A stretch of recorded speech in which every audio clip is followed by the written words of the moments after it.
Já falamos sobre procrastinação, falamos sobre proatividade, falamos sobre foco e hoje falaremos sobre mudança de hábito.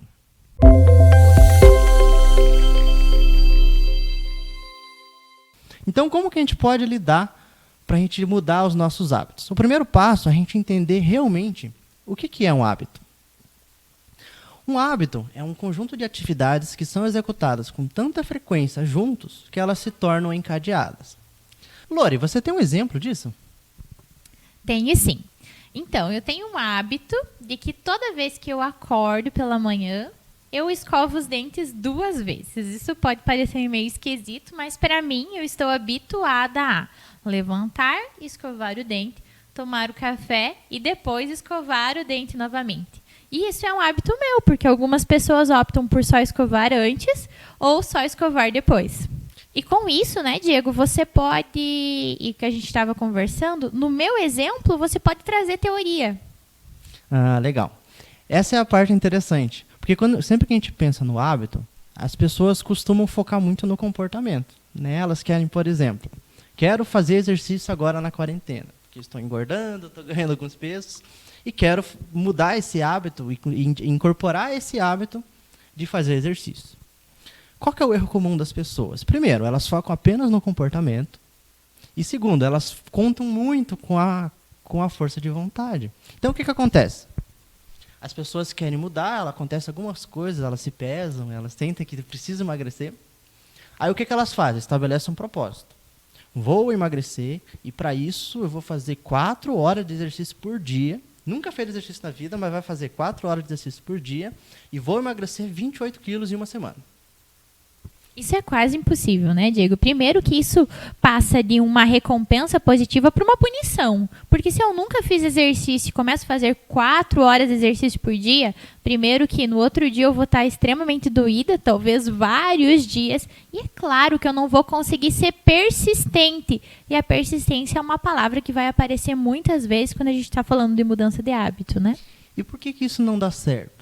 Porque quando você exige algo muito difícil para você, o teu cérebro acaba associando aquela atividade com uma situação desagradável. E você vai precisar de cada vez mais força de vontade e a longo prazo isso acaba não funcionando. Logo, a solução que a gente pode dar é você dividir todo o hábito que você tem em 3 aspectos. Primeiro, é o gatilho, é tudo que acontece antes de você começar o comportamento em si e a recompensa. Por exemplo, no meu exemplo, o gatilho para mim é o acordar. Então, quando eu acordo, é o meu gatilho. O meu comportamento é o escovar o dente e a recompensa que eu tenho é essa sensação de estar com o dente limpo. É isso? Exatamente. No meu caso, como que eu fechei nesse exemplo porque é justamente o caso que se aplica a mim. Então, como que eu fiz? Logo que eu termino o meu trabalho no home office, lá pelas 6 horas, eu estabeleci que é horário de andar na bicicleta ergométrica. Então, o gatilho, terminei de trabalhar. Entrei no trabalho, entrei na bicicleta. Esse é o meu comportamento que eu quero incorporar no dia a dia. E eu começo sempre ouvindo a mesma música. E é interessante que é a música que eu comecei a ouvir justamente quando eu comecei a fazer a bicicleta.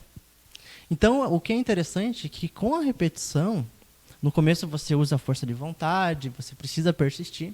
Mas se você insistir nisso, você vai ver que a partir do momento que acaba o trabalho, que o teu cérebro percebe aquele gatilho, ele já começa a sentir a vontade de receber a recompensa. Então, no começo, a sua recompensa é a música, no caso. Mas com o tempo, quando você vai repetindo, a recompensa passa a ser a sensação de bem-estar associada à atividade física.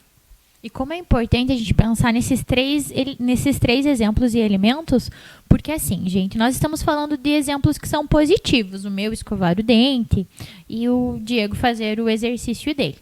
Mas nós também temos alguns hábitos no nosso dia a dia que não são saudáveis, que são inclusive prejudiciais para nós. A partir do momento que a gente identifica, então, qual é o gatilho, ou seja, o que é que me faz eu ter aquele comportamento e qual é a recompensa que eu tenho a partir dele, eu posso tentar agir de uma maneira diferente nesse gatilho e encontrar a minha recompensa de outra maneira, de uma maneira mais positiva. Exatamente. Então, quando a gente pensa na procrastinação, a gente pensa, nós temos o gatilho, que é lavar louça. O comportamento é o ato de lavar a louça, né? E a recompensa do comportamento de não lavar a louça, de deixar para depois, é o alívio imediato. Quanto mais você foge daquilo, mais alívio você tem. Então o cérebro vai aprendendo e vai reforçando esse hábito. Então, para você lutar contra isso, sempre que surgir a oportunidade, você aprende a incorporar um novo hábito de fazer atividade na hora. E com o tempo, a recompensa vai ser o quê?